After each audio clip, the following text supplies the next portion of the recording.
I fired 3 executives before lunch on Monday. Their faces, shocked, pleading, angry, blurred together as I delivered the same practice speech about company direction and performance expectations.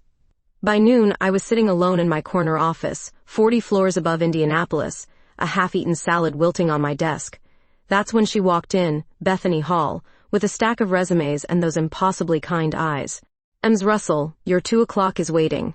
Her voice was soft but confident, nothing like the trembling interns who usually staffed my revolving door of personal assistants. "Tell them I need 10 minutes. I didn't look up from my laptop. "Of course." She lingered, the scent of something subtle, lavender maybe, drifting across my desk. "And would you like me to dispose of that?" She nodded toward my abandoned lunch. I finally raised my eyes to really look at her. Chestnut hair fell in loose waves around a heart-shaped face. She wasn't beautiful in the conventional way of most women who applied to work at Russell Technologies. She was something else entirely. Real. "You're new." It wasn't a question. It started this morning. HR rushed me through orientation after Melissa quit. She smiled, revealing a slight dimple in her right cheek. Apparently, 3 assistants in 3 months is some kind of record. I should have been offended by her candor, but instead, I found myself fighting a smile. "Some 4, actually. You missed Jeremy. He lasted 6 days. That night, I stayed late, as I always did. The city lights blinked on one by one as dusk settled over Indianapolis. The office emptied, the cleaning crew came and went, and still I sat reviewing projections that refused to make sense. The quarterly numbers were disastrous. The board would have questions I couldn't answer. I didn't realize I was crying until a tear splashed onto my keyboard. Damn it. I never cried. Not when my father died, not when the company nearly went bankrupt 5 years ago, not even when... "Ms. Russell?" Bethany's voice startled me. I thought everyone had gone. "And so I brought you these reports from accounting," and I turned away, furiously wiping my eyes. "And leave them on the desk." Instead, she walked closer. The soft click of her modest heels on the hardwood floor seemed to match my heartbeat. "Is everything all right?" And of course it's all right. My voice was ice, the same tone that had made grown men shrink in boardrooms across the country. "And why are you still here at..." I glanced at my watch. 10:30? Same reason as you, I imagine. She set down a steaming mug next to the reports. "So coffee, black, no sugar." I stared at the mug. "How did you know how I take my coffee?" "And I pay attention." She shrugged, then did something no employee had ever dared. She sat down in the chair across from my desk without being invited. "And the Q3 numbers are concerning but not insurmountable." My head snapped up. "You've seen them?" "And Dane helped compile them. Before HR moved me to your office, I was in accounting for 6 months. Her fingers tapped lightly on the arm of the chair, a nervous tell that contradicted her calm expression. "There's a pattern in the data that might interest you." For the next hour, this woman I'd barely noticed showed me exactly where our strategy had failed and how to fix it. Her mind was razor sharp, her analysis flawless. As she spoke, the knot in my chest began to loosen. "Why are you an assistant?" I finally asked. Something flickered across her face, pain perhaps, or resignation. Sometimes it's easier to be invisible. I knew about being invisible, about hiding behind titles and tailored suits and a reputation for ruthlessness. I knew about running so fast that your past couldn't catch you. "Thank you," I said, the words feeling foreign on my tongue, "for the coffee, and the analysis." She smiled, gathering her things to leave. "Good night, Ms. Russell." "And Layla," I said impulsively. "And my name is Layla." As she walked toward the door, I called after her. "Bethany? Why did you really stay late tonight?" She paused, her hand on the doorframe. "So I recognized the look on your face this morning, when you fired those executives." Her voice was quiet. "It's the same look I see in my mirror some days, like you're drowning and no one notices." The door closed softly behind her, leaving me alone with the night skyline and the lingering scent of lavender. I didn't know then that I'd just met the woman who would dismantle every wall I'd spent decades building, or that she had secrets of her own, secrets that would eventually threaten everything I'd worked for. Bethany Hall was a puzzle I couldn't solve. For 2 weeks, she anticipated my needs before I voiced them, managed my impossible schedule with graceful efficiency, and somehow made the office feel less like a battlefield. Yet she revealed almost nothing about herself. "Your 9 o'clock is here," she announced, placing a fresh coffee on my desk. "And I've prepared the Henderson file with the revisions you requested at midnight." I glanced up from my screen. Today she wore her hair pulled back, emphasizing the delicate line of her jaw. "Did you sleep at all?" "Enough." A small smile played at the corners of her mouth. Unlike some people. The familiarity should have bothered me. I'd fired assistants for less. Instead, I found myself looking forward to these small moments of connection. "And Chicago trip tomorrow," I said, scanning my calendar. "And have we confirmed the hotel?" "The Peninsula, Lakeview Suite. Your favorite?" I raised an eyebrow. "And how would you know that's my favorite?" Previous assistant's notes were very detailed." She hesitated. "Though some were rather colorful regarding your preferences." I couldn't help but laugh. I can imagine. Melissa wasn't exactly my biggest fan by the end. She mentioned something about a hairdryer being thrown, and slipped. I sipped my coffee, perfectly prepared as always. What else do these mysterious notes say about me? Bethany's green eyes met mine directly. That you're brilliant but impossible, demanding but fair, and that you're always alone. The words hung between us, too honest for the professional boundary we maintained. Before I could respond, my phone rang. The board chairman demanding updates on the recovery plan Bethany had helped create. 3 days later, we were in Chicago. The meetings had gone well, better than expected, but a reservation error meant the hotel had only one suite available. "I can find another hotel," Bethany offered as we stood at the reception desk. "Ended midnight during a technology conference?" "Not likely." I signed the paperwork with a flourish. "On a suite has 2 bedrooms. We're adults. It's fine." But as we entered the expansive suite with its panoramic view of Lake Michigan, something shifted between us. Outside of the office, away from the eyes of employees and competitors, we were just 2 women with a night stretching before us. "Beautiful?" Bethany murmured, moving toward the floor-to-ceiling windows. The city lights reflected in the glass, creating a halo effect around her silhouette. "Yes," I agreed, though I wasn't looking at the view. I kicked off my heels, feeling the tension of the day release from my shoulders. "I need a drink." "Join me?" She hesitated, then nodded. "Oh, and one wouldn't hurt." We settled on the balcony with a bottle of Cabernet from the minibar. The October air carried a chill, but neither of us suggested moving inside. Something about the anonymity of the night made conversation flow easier. "And you never talk about yourself," I said after my second glass. "When 12-hour days together, and I know nothing about you." Bethany swirled the wine in her glass, watching the legs form and disappear. "What would you like to know?" "Everything," I said, surprising myself with my honesty. "Start with why someone with your skills is content being an assistant." She was quiet for so long I thought she wouldn't answer. "And see, I was engaged," she finally said. "Into my business partner. We had a consulting firm in Boston." "What happened?" "She left." Bethany's voice was steady, but her fingers tightened around the stem of her glass. "And with our biggest client and half our staff. I found out when I arrived at our office and the locks had been changed." "She?" The word slipped out before I could stop it. Bethany's eyes flashed to mine, a challenge in them. "Yes, she—" "And sorry," I said, meaning it. "Psst, that's brutal." It was. So I came here to start over. Being invisible seemed safer. The confession hung between us. I found myself telling her about James, my fiancé who'd walked away when my father died and the company fell to me. Said he'd signed up for the CEO's daughter, not the CEO. I laughed, but it sounded hollow even to my ears. Apparently ambition is only attractive in men. "His loss," Bethany said softly. We fell silent, the city humming below us. When she reached across the small table to refill my glass, her fingers brushed mine. The contact was brief but electric, sending a current up my arm that had nothing to do with the wine.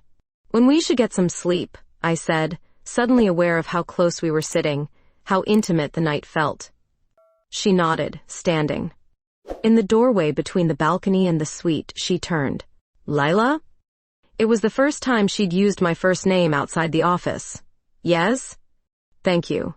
For not being what the notes said. And what did they say? Then you were heartless. She smiled, the expression transforming her face. Then they were wrong. As she disappeared into her bedroom, I remained on the balcony, staring at the closed door. The wine couldn't explain the warmth spreading through my chest or why, for the first time in years, I was terrified of what I might be feeling. The panic attack hit without warning. One moment I was delivering quarterly projections to the board. The next my chest constricted like someone had wrapped steel bands around my lungs. The room tilted sideways. My presentation notes scattered across the polished mahogany table. In Layla? Bethany's voice seemed to come from underwater. Excuse us, please. Ms. Russell needs a moment.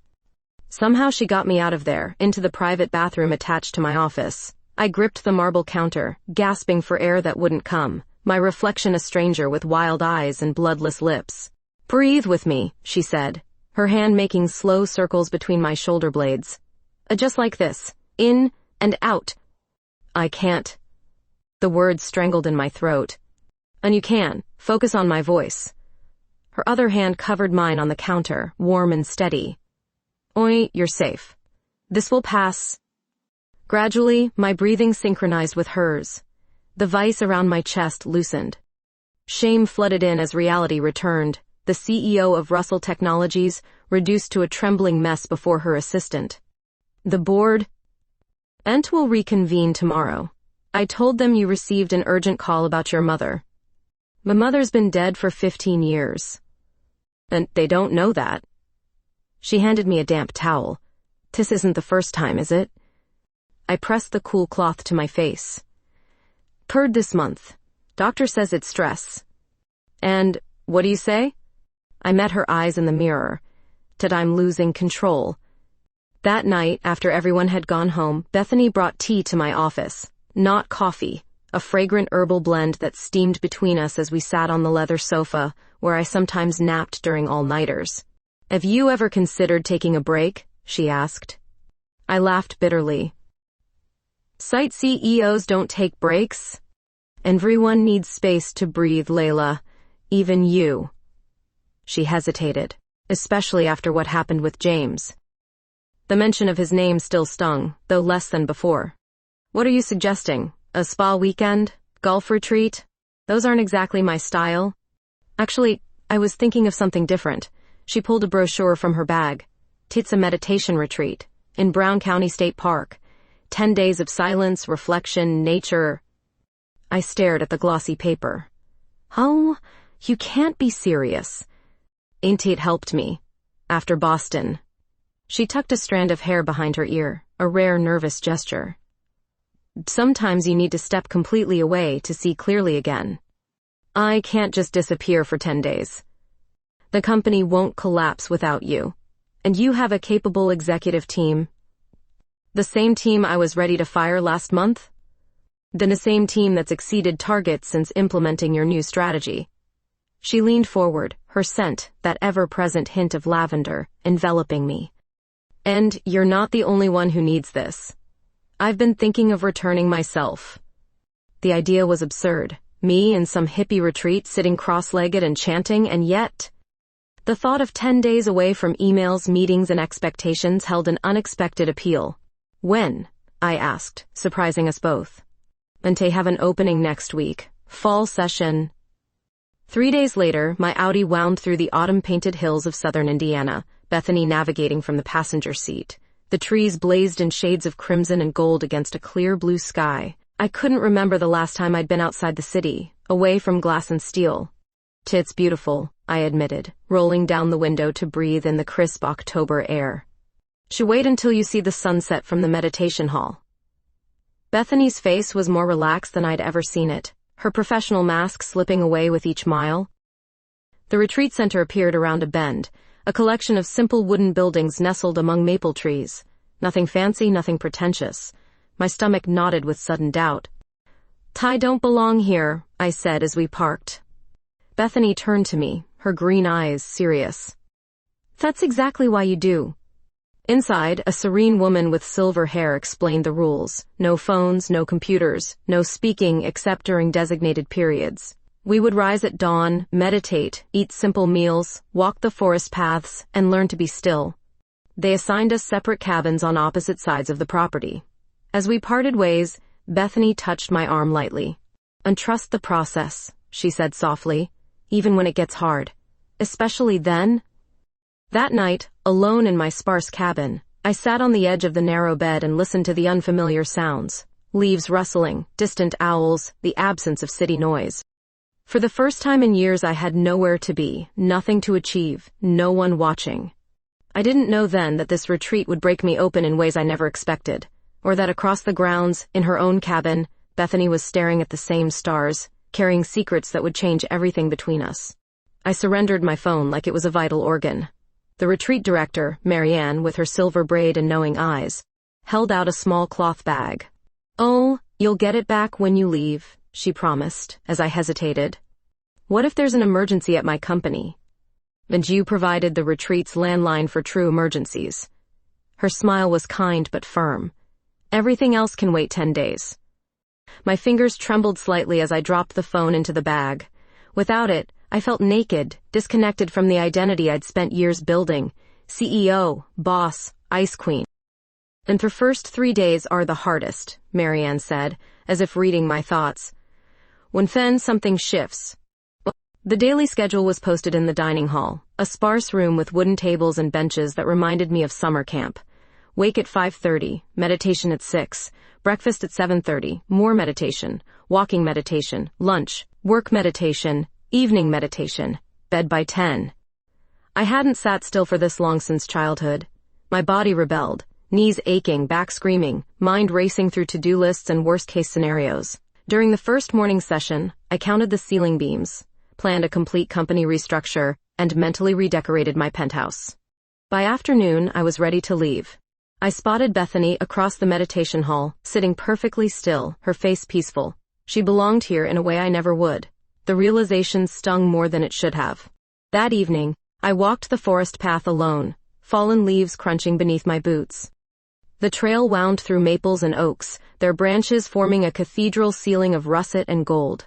Despite myself, I felt something loosen in my chest, a tightness I'd carried so long I'd forgotten it was there. On the third day, during walking meditation, I encountered Bethany on a secluded path. We weren't supposed to acknowledge each other, but she smiled slightly as we passed. That tiny connection felt like a lifeline in my silent world. That night, unable to sleep, I slipped out of my cabin.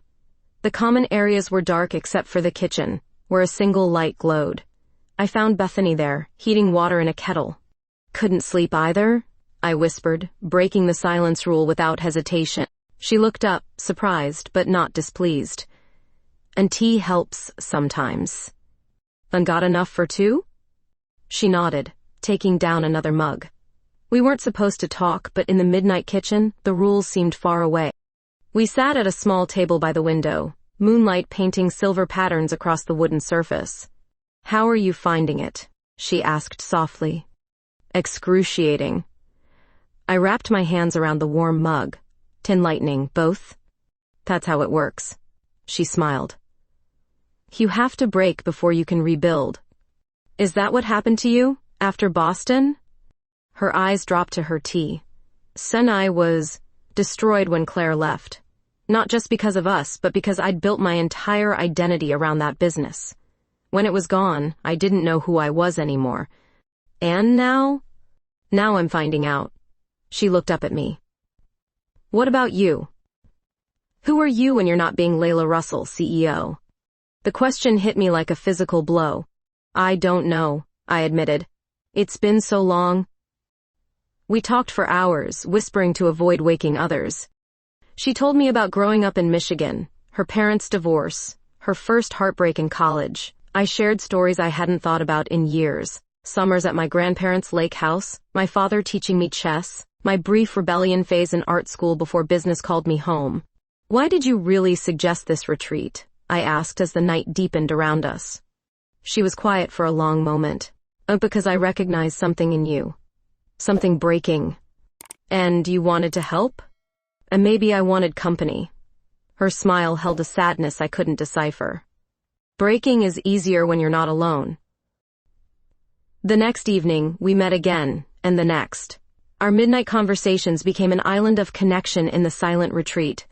During the day, we followed the rules, passing each other with only the briefest acknowledgement. But at night, in the kitchen sanctuary, we built something I'd never experienced before. A friendship without agenda, without power dynamics, without masks. On our 6th night, as rain drummed against the kitchen windows, she told me about her childhood dream of becoming a writer. What stopped you? Practicality, fear. She traced patterns in a spilled drop of tea. And to usual suspects. When you should try again. Maybe I will. She looked up at me, her green eyes reflecting the dim light. What about you? What dreams did you abandon for practicality? I started to deflect, then stopped myself. And I wanted to travel. Not business trips, real travel. Backpacking through Europe, hiking in New Zealand, getting lost in cities where I didn't speak the language. And that doesn't sound like the Layla Russell I met in Indianapolis. No, I agreed. It doesn't. As we walked back to our cabins that night, the rain having stopped to leave the world smelling of wet earth and possibilities, I realized I was telling her things I'd never told anyone, not James, not my therapist, not myself. I didn't know then that these midnight confessions were changing both of us, or that when we returned to the world beyond these woods, nothing would ever be the same. Morning yoga wasn't officially part of the retreat program, but several participants gathered at dawn on the wooden deck overlooking the valley. I hadn't planned to join them. Exercise had always been a necessary evil, done efficiently on treadmills and weight machines. But on our 7th morning, unable to sleep, I found myself drawn to the deck. Bethany was already there, her silhouette outlined against the rising sun. She moved with a grace that made the simple poses look like art, each stretch deliberate, each transition fluid. Her brunette hair was loose around her shoulders, catching copper highlights in the early light. I hesitated at the edge of the deck, suddenly self-conscious in my borrowed yoga pants and tank top. She saw me and smiled, gesturing to an empty mat beside her. No words, we were still honoring the silence during daylight hours, but the invitation was clear. I unrolled the mat and attempted to follow along, my body stiff and uncooperative. While others flowed seamlessly between poses, I wobbled and strained. Bethany adjusted her position slightly, demonstrating a modified version I could manage. Our eyes met briefly in understanding. For the next hour, we moved together in the cool morning air. Gradually, my breathing deepened, my mind quieted. When the session ended, I felt lighter somehow, as if I'd shed something heavy I hadn't known I was carrying. Throughout the day, I found myself watching Bethany during meditation, the peaceful set of her shoulders, the stillness she embodied so naturally. Once, she caught me looking, and held my gaze for a heartbeat longer than necessary. Something electric passed between us, something I wasn't ready to name. That evening, dark clouds rolled in from the west, bringing the first real storm of autumn.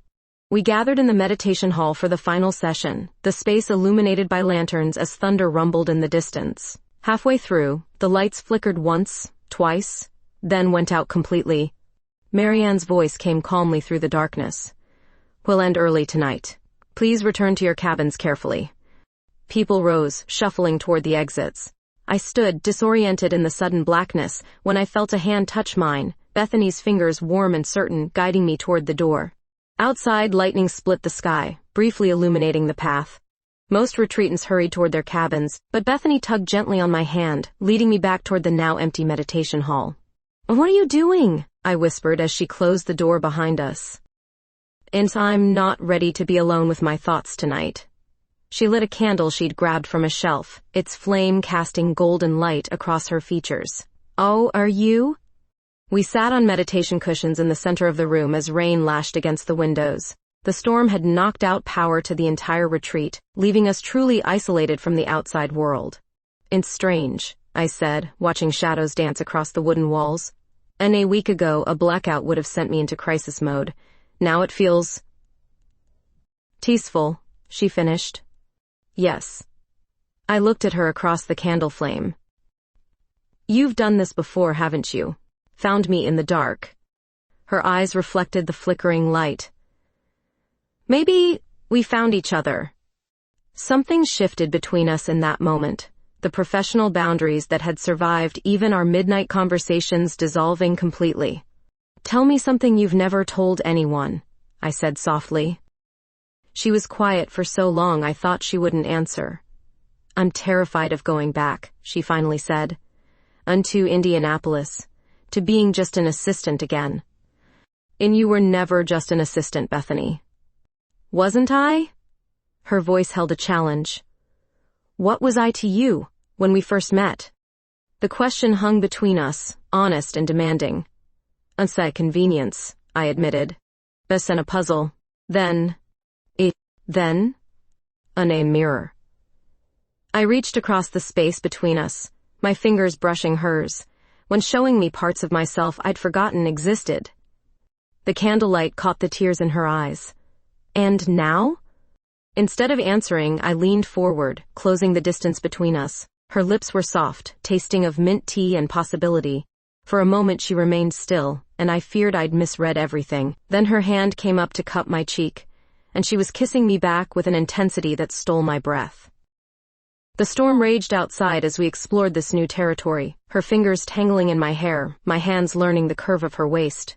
Each touch was a question and an answer, each kiss deeper than the last. When she pulled me down onto the meditation cushions, the world beyond the hall ceased to exist. Hours later, as the storm subsided to a gentle rain, we lay wrapped in blankets we'd found in a storage closet. Her head rested on my shoulder, her breathing soft and regular.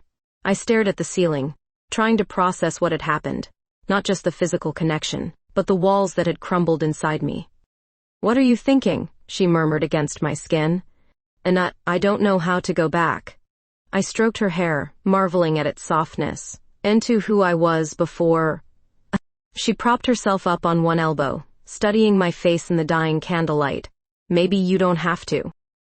As dawn broke, we slipped back to our separate cabins, carrying secrets the retreat's silence would protect for 3 more days. But something fundamental had changed, in me, in her, between us. And I knew with absolute certainty that when we returned to Indianapolis, nothing would ever be the same. The Russell Technologies building looked exactly as we'd left it, 50 stories of glass and steel rising above the Indianapolis skyline. Yet walking through those revolving doors felt like entering a foreign country. Everything familiar was now strange, filtered through new eyes. "Ms. Russell, welcome back." The security guard tipped his head respectfully. "Ms. Hall." In the elevator, Bethany stood precisely 3 feet away, hands clasped before her, the perfect professional assistant. Only her eyes, meeting mine briefly in the mirrored wall, betrayed anything different. We hadn't discussed what would happen when we returned. The last 3 days of the retreat had passed in a strange limbo, following the silence rules during the day, finding each other at night. Then the drive back, conversation carefully neutral, as if testing whether what happened in the meditation hall could survive in the real world. My office was immaculate, inbox organized, fresh flowers on the desk, Bethany's work before we'd left. It felt like a stage set now, a place where I played a role that no longer quite fit. "So our schedule today is light," she said, standing in the doorway. "And just catching up on emails and a 4 o'clock with the executive team." "Thank you." The formality between us was excruciating. "Bethany, I'll bring your coffee." She turned to leave, then paused. "It's strange being back, isn't it? Like wearing someone else's clothes." A small smile touched her lips. "Exactly." For 2 weeks, we maintained this careful dance. Professional in the office, never acknowledging what had happened between us. But there were moments, her fingers lingering when handing me documents, my eyes finding hers across conference rooms, the tension when we worked late, both of us remembering candlelight and storm sounds. I told myself it was for the best. Office relationships were messy. The power dynamic between us made it inappropriate. My board would have a field day if they knew the Ice Queen had melted for her assistant. Then Rebecca appeared. I was reviewing contracts when my office door burst open. Rebecca Robinson, tall, blonde, and radiating the particular confidence of old money, strode in as if she owned the place. Once she nearly had. "Alayla." Her smile was sharp as broken glass. Sure looking well."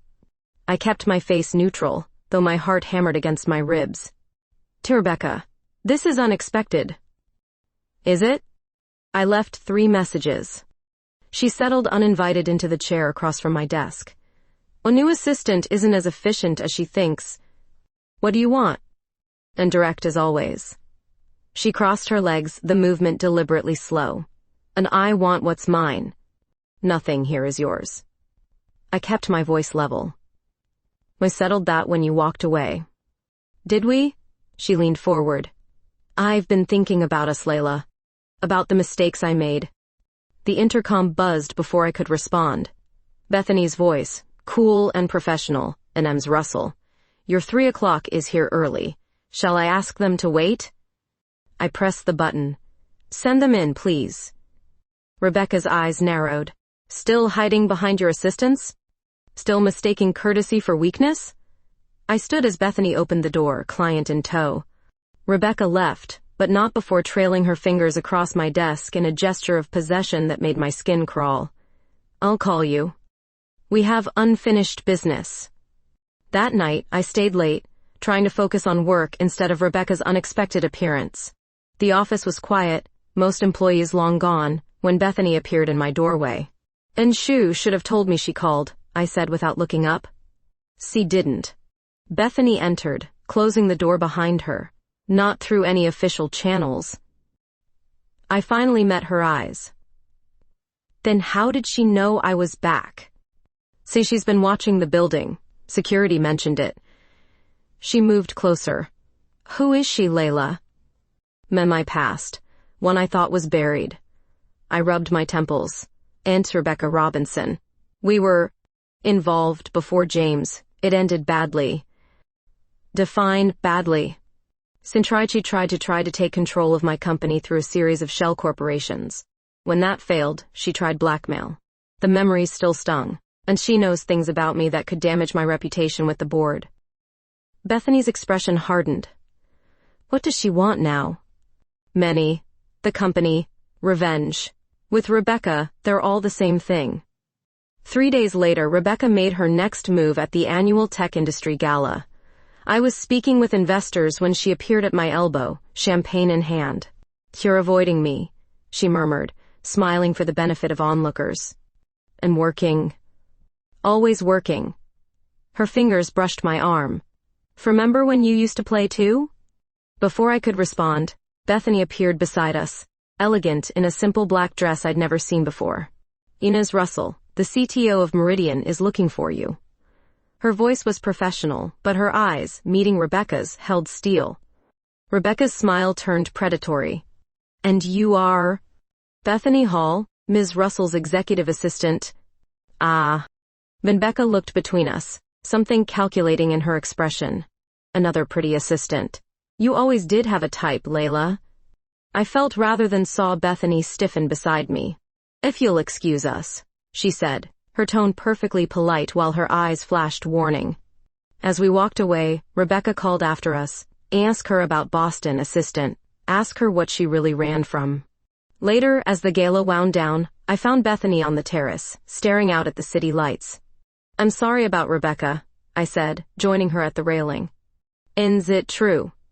She didn't look at me. Oh, about your assistants? No. I touched her arm, turning her to face me. Rebecca twists everything into weapons. Don't let her into your head. Bethany's eyes searched mine. What does she know about Boston? Nothing. She's fishing. I moved closer, propriety be damned. Bethany, what happened at the retreat? One's real, she finished. Wasn't it? Instead of answering, I kissed her, there on the terrace where anyone could see. For that moment, I didn't care about the company or the board or Rebecca's threats. All that mattered was the woman in my arms and the truth between us. The takeover attempt came at the worst possible moment. 3 days after the gala, I arrived at the office to find my executive team waiting, faces grim. And Meridian Technologies has made an offer to our major shareholders, my CFO explained, sliding a document across the table. And they're positioning for a hostile takeover. I scanned the numbers, ice forming in my stomach. The offer was generous, too generous. Someone had inside information about our vulnerabilities. Who knows about this? I asked. And just the people in this room, my legal counsel said. And whoever leaked our financial projections to Meridian. My eyes found Bethany at the back of the conference room taking notes. Our gazes locked briefly before she looked down at her tablet. Since the kiss on the terrace, we'd been careful, professional in public, stealing moments in private. But this crisis would demand all my attention. For the next week, I barely left the office. The takeover threat consumed every waking hour as we scrambled to shore up shareholder support and find a counter strategy. Bethany became my shadow, anticipating needs before I voiced them, bringing food I forgot to ask for, quietly managing the chaos so I could focus on saving the company. Late one night, as we reviewed potential defense strategies, she placed a cup of tea beside me. "You need to sleep," she said softly. "Sleep is for the victorious." I rubbed my eyes. "And so are the defeated. And which will you be?" I looked up at her. In the harsh fluorescent light, shadows underlined her eyes. She was as exhausted as I was. I don't know. Meridian has deep pockets and our Q4 projections aren't strong enough to convince shareholders to hold. She hesitated, then sat across from me. "What if they were?" "What do you mean?" "And to projections." She pulled her tablet forward, fingers flying across the screen. "And I've been analyzing our product pipeline against market trends. There's an opportunity we're missing."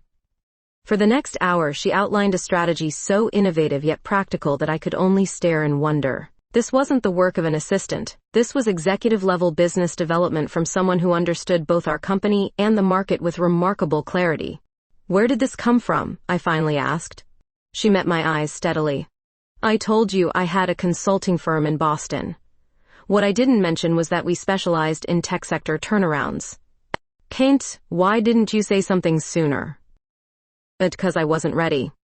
She looked away, and after Claire, I needed to be someone else for a while. Someone without expectations or responsibilities. I reached across the table, taking her hand. "Show me more." By dawn, we had the beginnings of a counter strategy, not just to fight the takeover, but to transform the company. When my executive team arrived, bleary-eyed and bracing for another day of crisis, I presented Bethany's plan. "This is remarkable," my CTO said, studying the projections. "Henshu developed this." "And did," Bethany said, standing beside me. "And Ms. Russell's guidance." The room fell silent as my executives reassessed the woman they'd barely noticed before. I watched their expressions shift from surprise to respect. "Let's implement it," I said, immediately. The next 3 days were a blur of presentations, negotiations, and sleepless nights. Bethany worked alongside me as a partner, not an assistant, her insights proving invaluable as we fought to save the company. When we finally secured enough shareholder support to block Meridian's offer, the relief was palpable throughout the building. That night, after the last conference call ended, we found ourselves alone in my office. The city sparkled beyond the windows, Indianapolis alive with lights that seemed to celebrate our victory. "We did it," I said, pouring 2 glasses of the scotch I kept for special occasions. "And you did it." She accepted the glass, her fingers brushing mine. "This is your company, Layla. I just helped with the math. And you did more than that." I moved closer. "You reminded me why I fought so hard for this place to begin with. It wasn't just about proving myself or living up to my father's legacy. It was about building something meaningful." She smiled, the first real smile I'd seen in days. "Is that what we're doing? Building something meaningful?" The question hung between us, weighted with possibilities. Instead of answering, I took her glass, setting it aside with mine. Then I kissed her, not the desperate kiss of the terrace, but something slower, deeper, a promise rather than a question. She responded immediately, her hands sliding into my hair as she pressed against me. Weeks of tension and restraint dissolved as we moved toward the couch, shedding jackets and inhibitions. Her skin was silk beneath my fingers, her sighs the sweetest sound I'd ever heard. When she whispered my name, it was like hearing it for the first time. Not a title or a surname, but a prayer. Later, as we lay tangled together watching the city lights, she traced patterns on my bare shoulder. "What happens tomorrow?" "And tomorrow we start rebuilding." I kissed her forehead. "One company. And whatever this is between us." "And what is this?" Her voice held a vulnerability I rarely heard. I turned to face her fully. "Something I never expected. Something I'm not willing to lose." She smiled, but her eyes remained serious. There will be complications. The board, the employees, the power dynamic. And I know. I brushed a strand of hair from her face. But after everything we just survived, those feel like manageable problems. As she drifted to sleep in my arms, I remained awake, watching the rise and fall of her breathing. For the first time in years, I felt completely present, not planning the next move or worrying about the past, just existing in this moment with this extraordinary woman who had somehow broken through every wall I'd built. I didn't know then that our hardest battle was still ahead, or that the victory we'd just celebrated would soon be threatened by secrets neither of us had fully revealed. We tried to be discreet, professional in the office, careful about arriving and leaving separately, maintaining the proper CEO-assistant dynamic during working hours. But something had fundamentally shifted between us, visible to anyone paying attention. The way Bethany handed me documents, her fingers lingering against mine, the way my voice softened when speaking to her, the private smiles we exchanged across conference rooms. It took exactly 3 weeks for the whispers to start. I was reviewing quarterly reports when my CFO, Michael, closed my office door and sat down uninvited. "We need to talk, Layla." I looked up, noting his serious expression. "About the new and Bethany." He leaned forward. "Bort, people are talking." "People always talk." I kept my voice neutral. "Is there a point to this conversation?" To Bort is concerned. He held my gaze. And office relationships are complicated enough. When they involve the CEO and her direct report, then my personal life is not board business. And it is when it affects the company. Michael had been with me since the beginning, one of the few people who could speak to me this directly. And after everything with Rebecca, they're sensitive to anything that might destabilize leadership. The mention of Rebecca sent a chill through me. "What exactly have you heard?" "Until you're involved with your assistant, that it started at that retreat, that she's suddenly influencing major business decisions." He sighed. "Look, I like Bethany. She's brilliant. That strategy she developed saved us. But this looks bad, Layla." "Bad for whom?" I stood, anger rising. From the board members who tried to push me out after my father died? Who questioned every decision I made until I doubled our market share? "For you," he said quietly. "You've worked too hard to have your judgment questioned now." After he left, I stood at the window, watching the city below. Everything I'd built, my reputation, my authority, my company, was suddenly at risk. Not because of poor decisions or market forces, but because I'd fallen in love. The realization stopped me cold. Love. Was that what this was? The thought was terrifying and exhilarating in equal measure. That evening, I told Bethany about Michael's visit as we sat in my penthouse, the skyline glittering beyond the floor-to-ceiling windows. "When knew this might happen," she said, her expression troubled. "What do you want to do?" "What do you mean?" "And do you want to end this?" Her voice was steady, but her hands trembled slightly. "See, go back to being just CEO and assistant? Is that what you want?" "I want you." She met my eyes directly. "But I don't want to be the reason you lose everything you've worked for."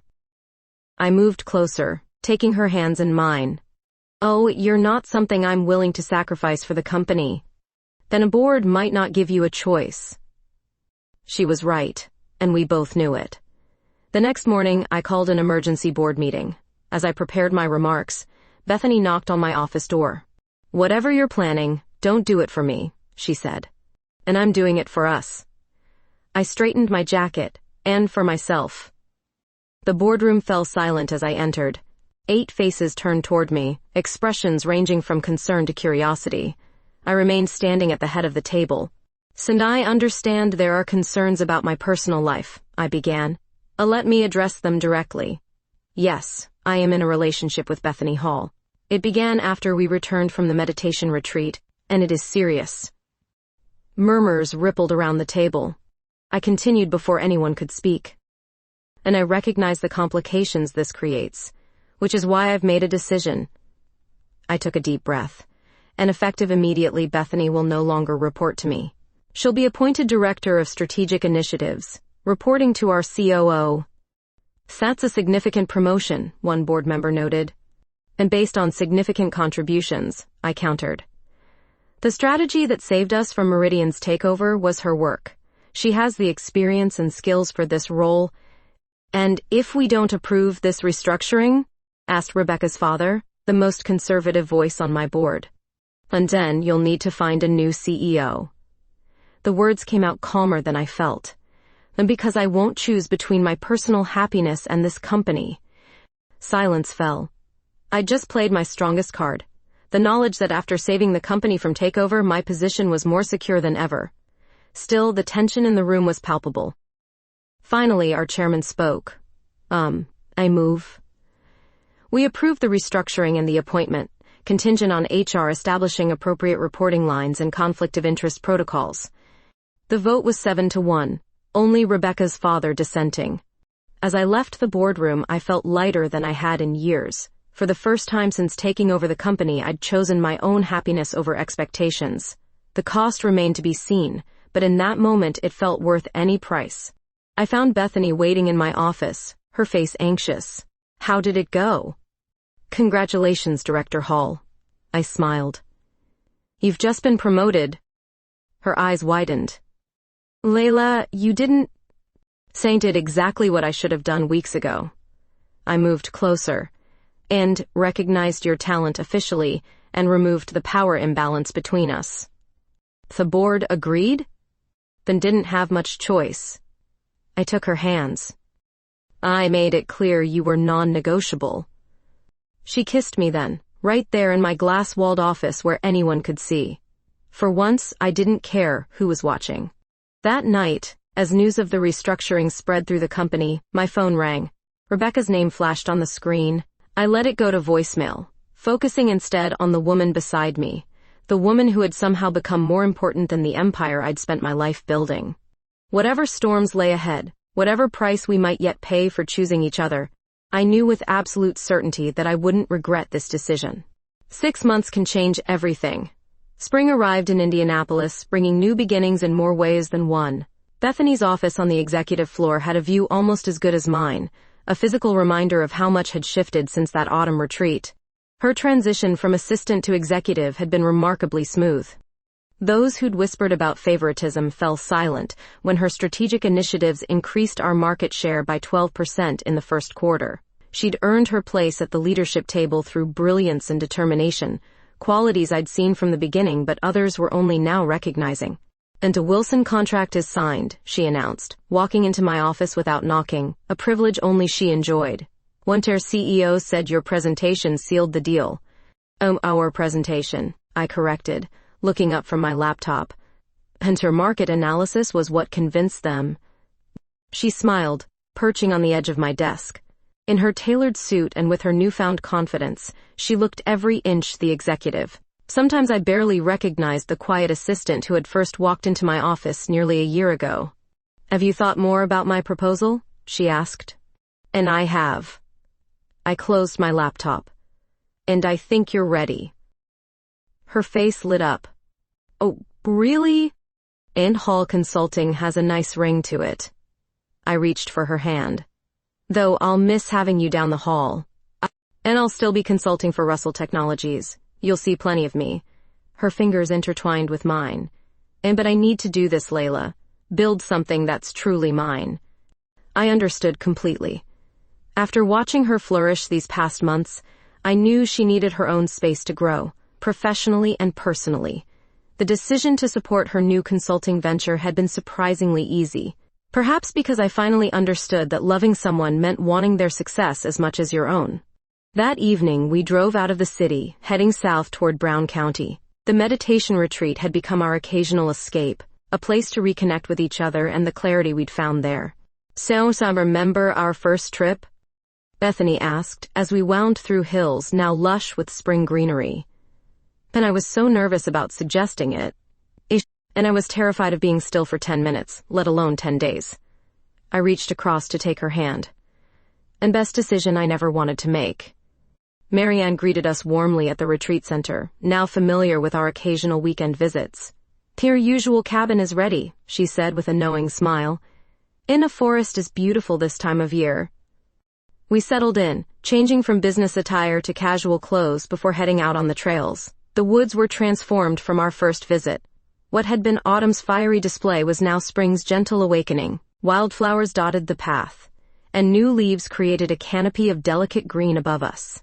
"Son, I have something for you," Bethany said as we reached a clearing overlooking the valley. She pulled a small box from her pocket. "One in celebration of your support for Hall Consulting." Inside was a delicate silver pendant, a small lotus flower on a fine chain. "It's beautiful," I said as she fastened it around my neck. "And the lotus grows through mud to reach the light," she explained. "And it reminded me of us, of how we found each other when we were both trying to break through our own darkness." I touched the pendant, remembering the broken woman I'd been when we first came here. Driven, isolated, panic attacks my only release valve. How far we'd both come since then. "Sigh, have something for you too," I said. Though it wasn't planned for today. From my pocket, I withdrew a small velvet box. Her eyes widened as I opened it, revealing a platinum ring set with a single emerald. "Layla, I'm not asking you to give up your independence," I said quickly, "or to change your plans. I'm asking if you'll build your life alongside mine, whatever shape that takes." Tears filled her eyes as she took the ring, slipping it onto her finger. "Yes," she whispered. "Of course, yes." As we kissed, autumn leaves began drifting down around us, an impossibility in spring. Looking up, I laughed. A nearby maple was releasing its seed pods, the winged structures spinning through the air like tiny helicopters, catching the late afternoon sunlight. "Nature's confetti," Bethany said, smiling through her tears. We stayed in the clearing until sunset, talking about the future, her new company, our life together, possibilities neither of us had imagined before finding each other. As darkness fell, we made our way back to the cabin, guided by the same stars that had watched over us during those first midnight conversations. That night, as Bethany slept beside me, I thought about the journey that had brought us here. From the Ice Queen CEO and her quiet assistant to partners in every sense of the word. We'd faced corporate takeovers and board disapproval, personal demons and professional challenges. Through it all, we'd chosen each other, again and again. In the morning, we would return to Indianapolis, to board meetings and client pitches, to the practical realities of building businesses and relationships. But something essential had changed. The walls I'd spent a lifetime constructing had crumbled, allowing me to be seen and known in ways I'd never thought possible. As I drifted toward sleep, I realized that the greatest takeover of all had been the quiet revolution in my own heart, a hostile bid for happiness that I'd finally surrendered to, with no regrets.